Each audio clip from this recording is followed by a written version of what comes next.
Hello and welcome back to the Premier Injuries channel. I think a lot of people will be impressed about my moustache, but today we're not talking about the face, we're talking about hamstring injuries because we're going in depth into another topic, giving you the data, the analysis that you need in terms of football analysis. So let's have a look today. We're looking at hamstring injuries. Ben, are they especially prevalent at the moment? And what's the reason why? Yeah, so 'tis the season of the hamstring. We often see the reported incident almost skyrocket, particularly if you look at November going into December, we'll see an increase of around about 50% in terms of time loss, hamstring-related injuries. Now, there are a number of reasons as to why. And again, overall, over the course of any season within football in particular, they account for around about 40% of all injuries. And why? Because of the dynamic nature of the sport, that explosiveness, these quick changes of direction, acceleration, and also kicking. But when we're coming and we're approaching this time of year, we have 2 or 3 major influencing factors. One is the fixture schedule, and those games coming thick and fast, and optimum levels recovery sometimes aren't possible. So that leads into the next, which is fatigue. And fatigue is a huge red flag in terms of, players being in that red zone, as what Arsene Wenger used to refer to. And thirdly, again, they have very high re-injury rates. We see with Roberto Firmino setback recently. So when you're looking at maybe trying to predict injuries and how much incidence occurs, often look at that historical data, both as an individual or collectively, and that, you're never too far away from that, from previous numbers. And so maybe looking at previous numbers, interestingly, am I correct in saying, Ben, that there's not been as many injuries of hamstrings overall this season, but now they're creeping up again? Yeah, so overall this season, we've actually seen a downturn across the board for all injuries and hamstring injuries as well, anywhere between sort of 10 and 15% month on month.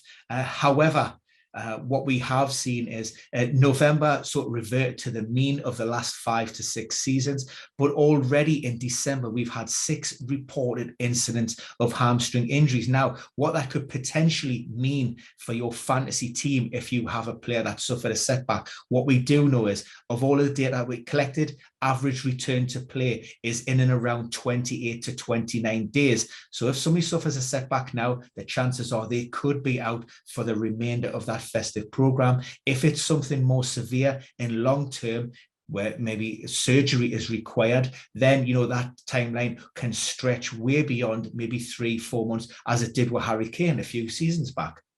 It's interesting that you mentioned timelines as well, because a question that I had for you is actually, is it hard to compare the seasons of data because of COVID? Yeah, I mean, last season was the anomaly. We'll sort of take that out of the equation. We had a late start to the campaign, so they're not like for like in terms of the schedules and the months. And also, there was no preseason really to speak of. So if you take that anomaly of a season out of the equation, then prior to that, the numbers are fairly steady. We have maybe a 10 to 15% overall discrepancy between the data, but stuff like, I think from 2016-17 through to 2020-21, there were actually 13 reported hamstring injuries in every single month in November. That dropped down to 12 for this season. So that shows that, the consistency in the numbers. And, it all depends as well around how the fixture schedule works out, because we know the more games you play, the greater number of minutes, the higher the reported incidence potentially. So risk factors, you've kind of said, if you've already had an injury before, fatigue, does age come into it at all as well? Do older players have to maybe worry about managing their loads, especially more than younger ones, because of hamstring potential issues? Yeah, this is a difficult one because there's so many influencing factors. We talk about how players such as, I'd always use the example of Ryan Giggs.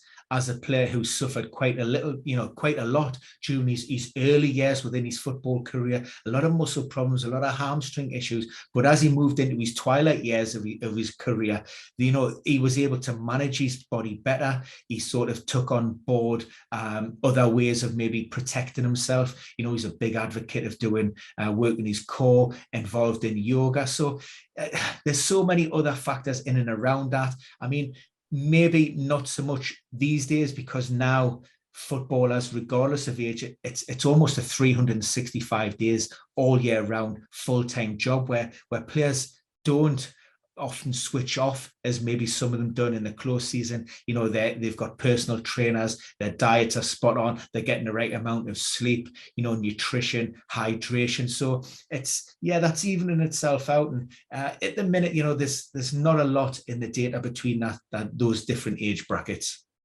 One final question that I have on hamstring injuries then is, you've mentioned a high re-injury rate for the reasons that you've described. But this season, we've actually seen Mikel Antonio not get injured. It's kind of been a joke in the community. We obviously wish him well and don't want bad things to happen to him. But, we kind of said hamstrings made of breadsticks or cheesy strings or whatever. Can you improve the likelihood that you won't get a risk of re-injury with hamstrings, or is this almost like an anomaly with Antonio that you haven't seen before? Look, the player himself has spoke about this, and we've also heard David Moyes talk about needing to manage Mikel Antonio. We know how important he is to that Hammers front line. He's pivotal. And of course, when we've seen the West Ham qualify for European football, the big concern, the red flag is Antonio going to be playing 2-3 games a week, and how can he manage that? Well, David Moyes hasn't involved him in all of those European games, so that's good. He is managing between those fixtures, but also by his own admission, Mikel Antonio said that he needed to make tweaks in his diet.